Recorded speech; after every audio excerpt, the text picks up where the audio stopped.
everyone. Hi, everyone. Thank you so much for joining us today. My name is Megan Crum, and I am a professional development specialist here with the Illinois Student Assistance Commission. And I am joined by my colleague, Kayleen Heaton, this morning for our very last Facebook Live for a while.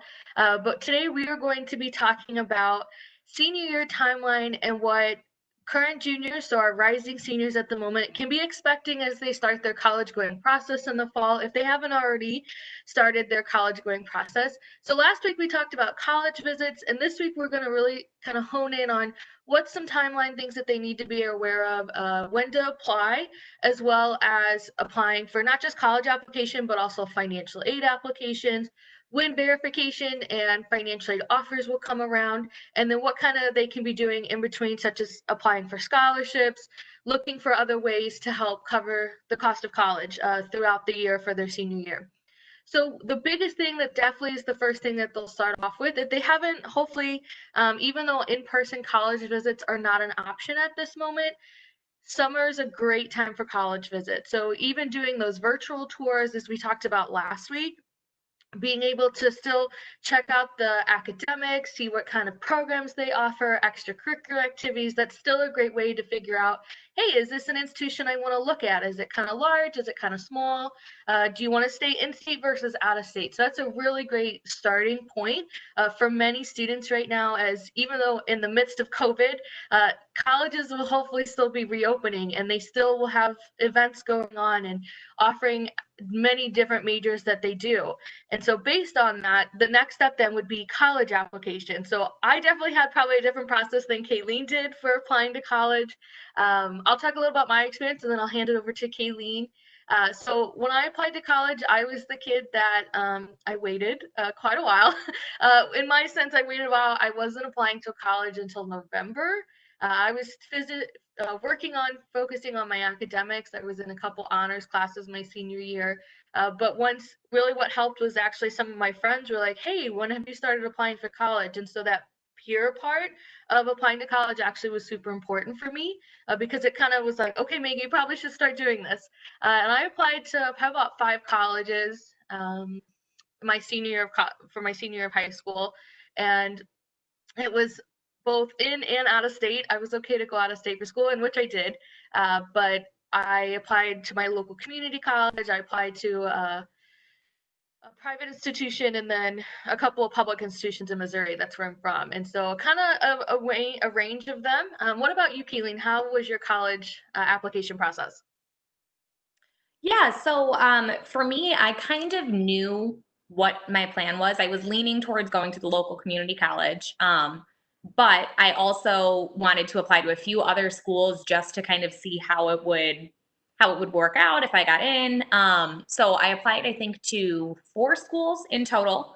3, one of them was a private, 2 publics. The 2 publics were in Illinois. It was ISU and U of I, and then the private one was out of state. So that one was in Wisconsin. That was Marquette.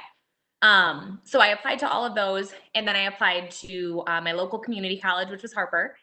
I was pretty good about with the college applications on the timeline. I know I got them all done in the fall, but for me, the biggest struggle was applying to other schools outside of my community college because I knew I should have options, and everybody kept telling me, my college and career counselor, who I was very close with, kept telling me I need to apply to multiple schools. He's like, don't just apply to one, even if you're leaning towards a community college, be sure you're applying to a couple.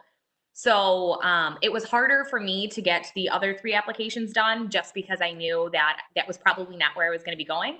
But at the same time, I was really glad I did it because it helped to give me an idea too of how to apply, because my plan was going to community college and then transferring. So it was nice that I got to see the applications. And then I also visited 2 of those schools.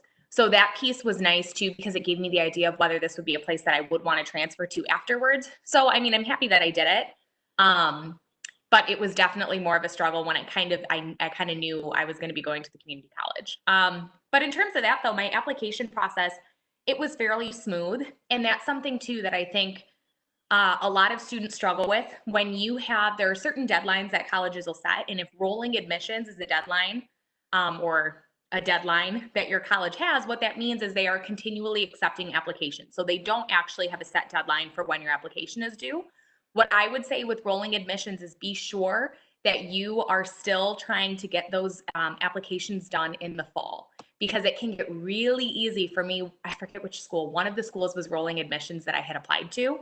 And it was difficult because I was like, oh, I have time, I have time, I have time. And I kept wanting to put off that application. So sometimes it's almost a little bit better when there is a deadline, if the school does have an application deadline, because that can really force you to say, okay, I have to sit down and get this thing done because it's due by this day. So just be aware of that. If you have any rolling admissions applications, it's nice because you do have a little bit more time, but you also don't want to wait too long, especially because the longer you wait to get your application into the institution, the longer it's going to take for them to determine whether or not you've been admitted. And then it's also going to be determining your financial aid package. So it's going to take longer for them to package you. And if you wait very, very late, so very late into the spring, they might have already filled up their freshman roster. So you might have been able to get into the institution, but now you're being waitlisted because there was enough applicants that had already, or they had already kind of filled up that freshman class. So just be aware of that piece. And I would suggest, as Megan kind of alluded to this, the senior year timeline is very, very tight. So, you get into senior year and all of a sudden it's like, okay, I have my college applications due. The financial aid applications are opening up too in the fall. So it can kind of feel like a lot, especially when you're, in your final year of high school and, you're trying to enjoy everything. Maybe you're participating in sports or extracurriculars as well. It can kind of be a lot. So one of the big things that I would suggest that really, really helped me is if you can solidify a list of schools that you plan to apply to over the summer, and like by the end of August, if you can get that list solidified of schools you want to apply to, it's going to be super helpful because then you can look at all those schools. You can look at the cost of their applications. So if the applications have a cost that you need to budget for, you can take a look at that and you can write that down. Again, if you have free or reduced lunch, though, remember fee waivers are available. However, if you don't have free and reduced lunch and you're going to have to be paying for these out of pocket, it can add up. So you want to make sure that you're paying attention to how expensive or how much each application costs. And then you can also look at the application deadline. So you could look and say, okay, I have a November 1st deadline. I have two November 15th deadlines, and then I have one school that's rolling admissions. So if that was what I was, if that was the list of schools I was considering, I would first do that November 1st application. That's the first that's going to be due. Then I would work on both of those November 15th ones. And then the last one I would hit is the rolling admissions deadline. So that was something that I kind of used to help me through that senior year timeline. Now, the other thing that gets added to it, so when you're going through kind of the applying to colleges phase, that's also right around when the FAFSA, the free application for federal student aid, opens up. And then for qualifying students, the alternative application also opens up. Both open October 1st. So I know for me, I was a little bit late to the game filling out the FAFSA. But I'm curious, Megan, what was your experience with completing college applications and then the financial aid portion? Yeah, so like I had mentioned, I kind of was, in my sense, I was a little late to the game. I wasn't filling out college applications until November. It was actually because I had gone to a college fair in September or late October, I think, and that's when I had met many admission representatives at those college fairs, and I met one specific one where I ended up actually going to school at Aurora, and we talked and he kind of explained like, okay, you should be applying, we're on rolling admissions, but some other schools aren't, right? Some schools, right, open their applications August 1st. So Common App's like that. So Common App is a program in which institutions use that and they can modify their application, but you can apply for multiple schools through one application. So that's Common App. The school I went to, Aurora University, had their own institutional application, and so I just had to go to their website and apply.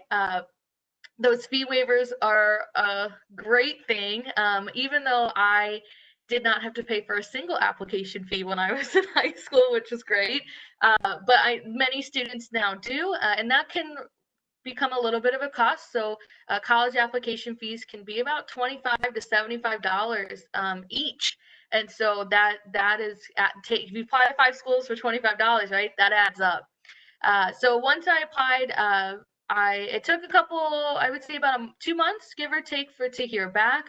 Because of there were certain deadlines, right, as Kayleen you had mentioned, but I think that timeline of okay, I applied and now I had to complete a FAFSA. So when I was in high school, we still completed a FAFSA in January. So I'd done my applications like, okay, I could take a little bit of a breather. And then we had to complete that FAFSA. And I was like, well, how do I do that? And so I had no idea what I was doing. But my mom and I were like, okay. So we sat down on I think it was a Sunday or something, and we went through each question and we spaced out that time to do it. And so back then, when FAFSA was opening in January, we had to use the taxes, right, that we hadn't filed yet.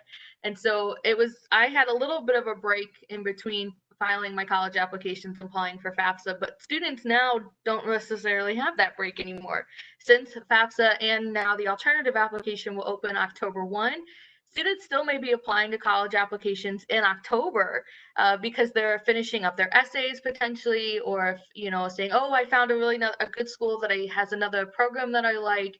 If you're in between majors, right, and you're keeping your options open, some students may still be applying in October. So that overlays with the FAFSA alternative app, and then after that, now it's a waiting game, right? And saying, okay, what do I need to submit if I need, say, a letter of recommendation from a school counselor or a teacher, especially depending on what major you go into. So for me, Kayleen, I was a psych major and I didn't need a specific letter of recommendation.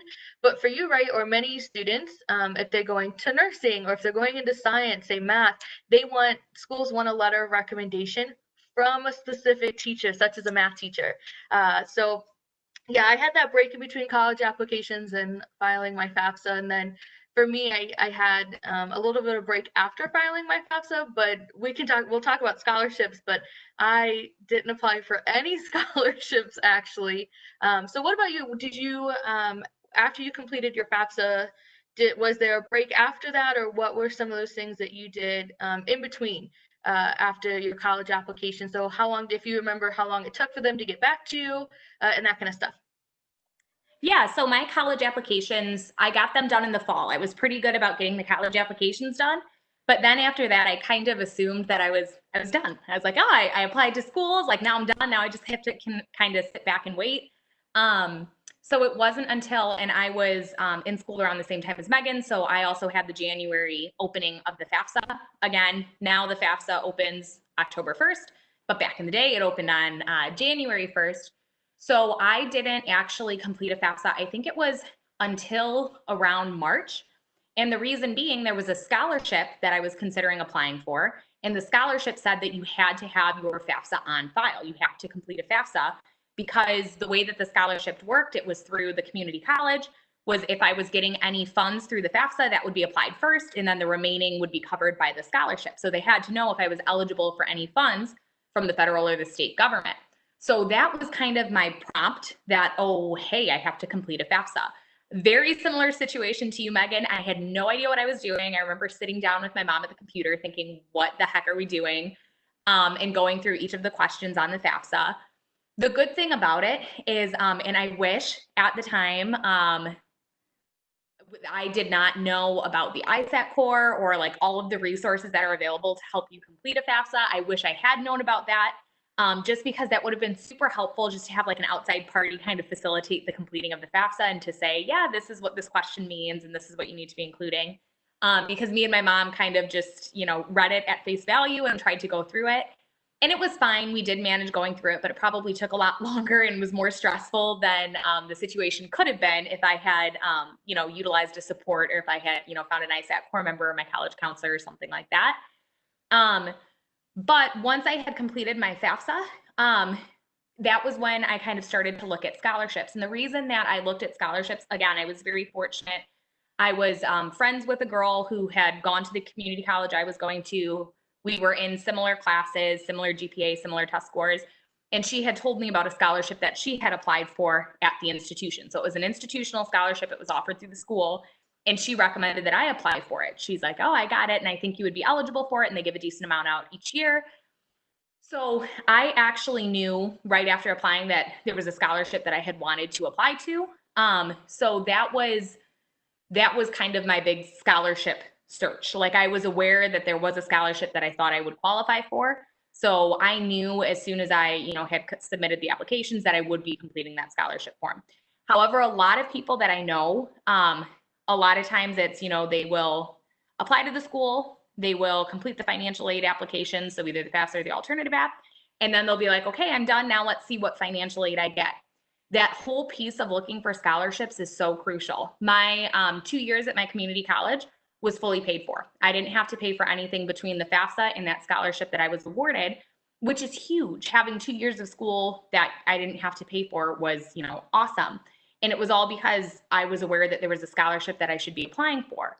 So the big thing that you want to consider is do not forget about applying to scholarships. You need to look at the institution to determine whether or not the institution has some institutional scholarships that you can apply for. And the thing I guess that I didn't realize is that some schools will look at your college application and they will match you to scholarships based off of what you put in your application. So if you had a certain GPA in your application, they'll say, okay, this, qualifies you for our academic excellence scholarship or whatever the case may be. But outside of that, a lot of schools have an additional pool of scholarships that they offer that require a separate application. So you cannot just bank on your college application being what they're going to use to determine if you qualify for scholarships. You have to look to see if they have these additional scholarships that require an outside application. The scholarship that my friend had gotten that I ended up getting required a separate application. So with that, I never had to submit letters of recommendation for any of the colleges that I applied to.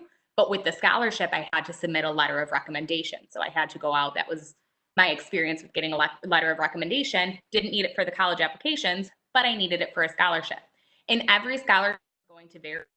Some of them are very, very simple to apply for. When I transferred from my community college to Elmhurst College for my last 2 years, there were 2 scholarships that were like the easiest thing to apply for because both of my parents had gone to Elmhurst College. I got like a very small legacy scholarship. I just had to check a box that I had parents that had attended and I got the legacy scholarship. And then there was another one because I was in an honor society when I was at the community college. And I think, Megan, you were a part of it too, Phi Theta Kappa. Yeah, because I was a part of an honor society when I was in Harper. And that was just because my grades were at a certain level. You just had to pay like a one-time membership fee. I was a part of that honor society. All of a sudden I qualified for the scholarship transferring. It was this transfer scholarship and it just got added on quickly. So there are some scholarships that it's like, oh man, hey, I qualify for this and there's not much that you have to do. There are definitely other scholarships though that you need to search out and that you need to go through a separate application. Megan, did you have any scholarships that required a separate application? So my scholarship search actually was non-existent. I didn't apply for any scholarships my senior year.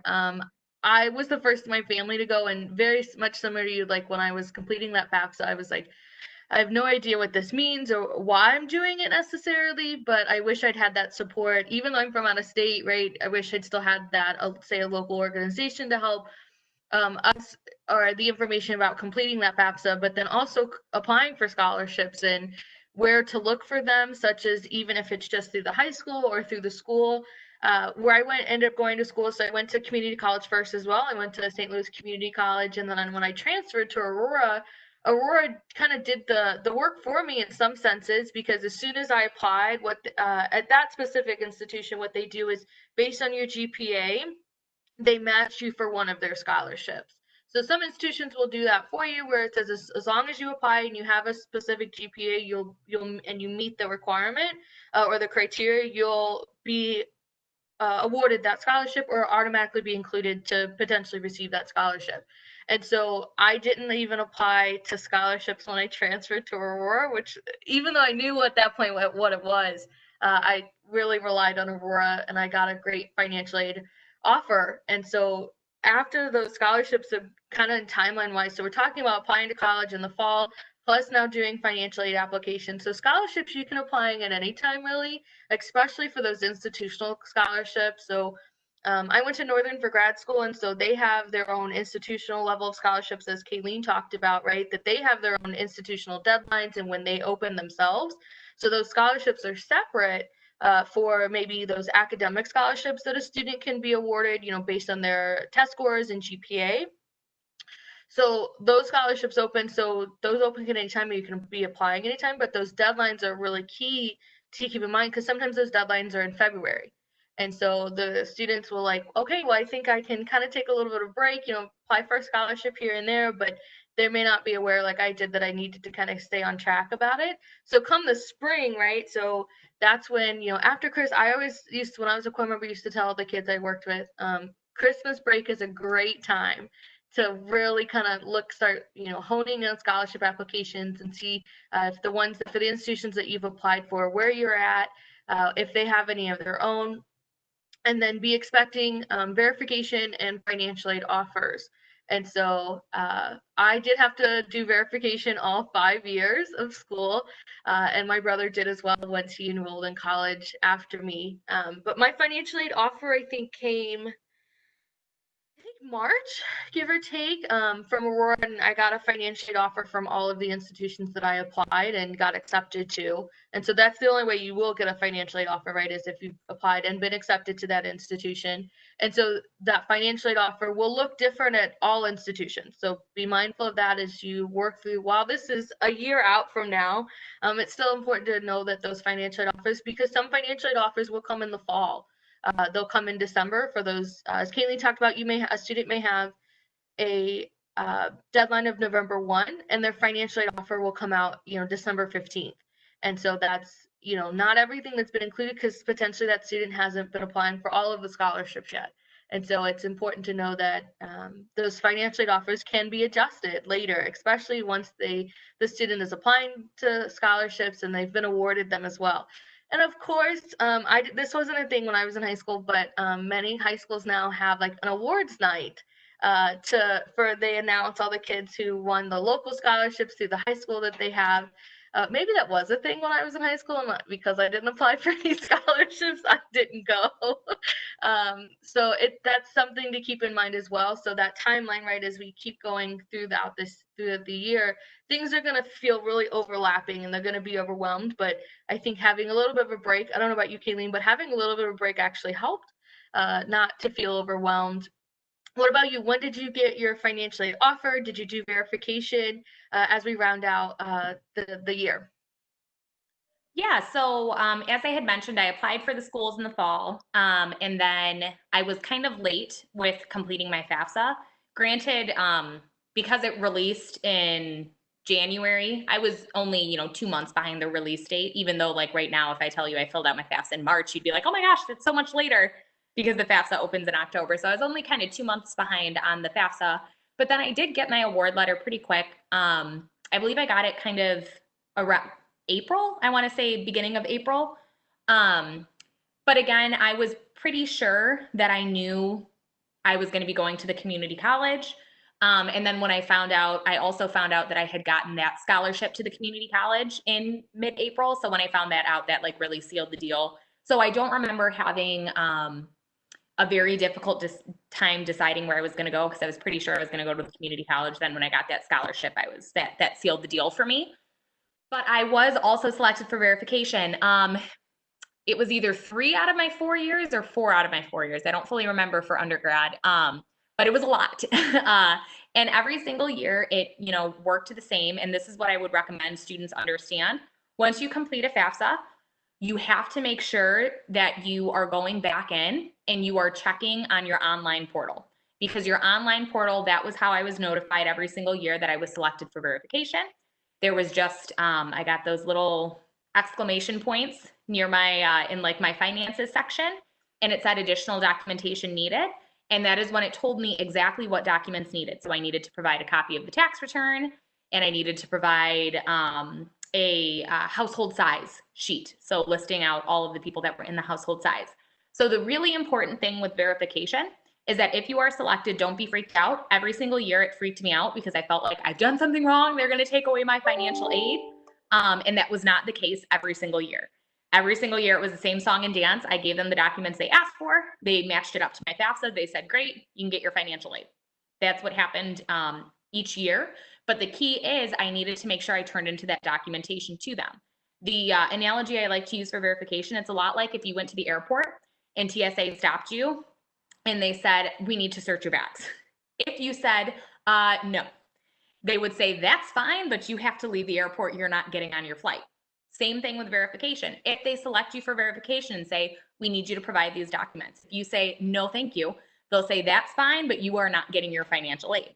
So verification is essentially a hold on your financial aid. So the big thing is it's important to know if you have been selected for verification. Again, check your online student portal, or if you've been waiting for a financial aid award letter or a financial aid offer, excuse me, and you haven't gotten that, that could also be an indication that maybe you've been selected for verification. So again, check your online portal. If you don't see anything there and you're really still confused, call the financial aid office. They'll be able to look up your information and tell you if they need any additional documentation. But once you determine whether or not you've been selected for verification, the next step is just figuring out exactly what type of document they are asking for. It should be pretty clear. They should say, you know, we need this, this, and this. Sometimes it's one thing, sometimes it might be 3 different things. And then a lot of times online on the student portal, they'll also have the forms that you need to turn in with it. So if you get selected for like household size or the number in college, if they're trying to verify that, typically they'll have like a standardized, 1 or 2 page form that you just have to print out. You have to list everybody in the household, and then you have to sign off on it and turn it in. So some of the forms they might have available for you there. Other things, if they're asking for a tax return transcript, that is something that you would then have to request from the IRS. But once they send it to you, you would provide that then to the financial aid office. But again, a lot of times they have instructions for how to get the specific documentation that is being requested. So the key is just understand what documents they're asking for. Only send them the documents that they're asking for. Do not send them, don't try to be an overachiever and send them more than they're asking for, because as a financial aid administrator, they would then be required to go through all of the information that you are providing. So if you give them more documents, you're actually giving them more work, and they might further verify you on things. So you just want to be sure that you're only giving them the documents that they ask for. Typically they'll take, like, at least in my experience, they took about 2 weeks to review it. And then they told me, yep, everything's good. So I could go through my financial aid offer and accept the awards that I wanted to receive. So just be aware with verification, that's my big thing. If you have been selected, just know about it and know what documents they need. And then if you need help securing those documents, financial aid office is great people to reach out to. So is our ISAC core members, because they're familiar with the process and they help tons of students through verification. But remember, if you are selected for verification, it's the kind of thing that you don't want to wait on. And each year I was selected, I think it was like June when I turned in the documentation, because I remember it being summer and I was out of school. But you need to get it turned in before financial aid can be dispersed. So you want to make sure that is something you are taking care of before the start of that fall semester, because they will not disperse your financial aid if you have not submitted that documentation and they've gone through it. I think just to add to that, to Kayleen, it's really important as we talk through this year, especially during verification and once you are receiving a financial aid offer, keep an eye on your email. I think that's highly important to remember, especially because that's how schools communicate with students now. Now, they may still send out things in the mail. My institution actually mailed me my financial aid offer, but they also put it online. Checking your email, and as Kayleen stated, checking that student portal. You'll get that login information after they send you a big packet after you've been admitted, and they'll send you that information so you can get logged on and submit those verification documents if needed. It's important that you may get an email saying, hey, we noticed that we've uploaded documents to your student portal, please review them and let us know of any questions. And it's that point on the student in order to go in and say, okay, what is the documentation that they're requesting from me, even if it's just, say, a worksheet that says the number enrolled in college, right? If you have multiple family members enrolled in college, so if you have a sibling, right, they want to know that information so they can accurately disperse your aid that's due to you if you're eligible. And so they just want to make sure everything's all set to go in that during that verification process. But then also it's important as we round out that senior year, right, as things come to a close, especially now as schools wrap up, it's important to remember submitting those verification documents in a timely manner, but also accepting your your financial aid offers, and then accepting your admissions. It's important, if okay, yes, as Kayleen and I knew that we were going to community colleges, I let my other institution know that I decided not to attend. And so even though I was heartbroken because I wanted to go to Aurora first, I knew that I said, I will still be applying later. And so it's important to accept those accept the admissions offers, and then let those other schools know, hey, I've decided to attend elsewhere, so that they can help, move on to another student. There is a thing considered called a wait list, so students might be put on a wait list as the roster fills up for freshman year. That means that another student potentially could be admitted for that institution, and maybe that's their dream school. And so accepting those financial aid offers, submitting documentation, checking your email is super important things to remember through that timeline. So we're at our time. So thank you so much for joining us today and the last several Tuesdays during this wild time at the during the year. We hope that you have a great summer, and we will be checking the comments in on the live. So if you have any comments, or if you need anything, feel free to reach out to us at isac.org. Thank you so much, everyone. Thanks, guys.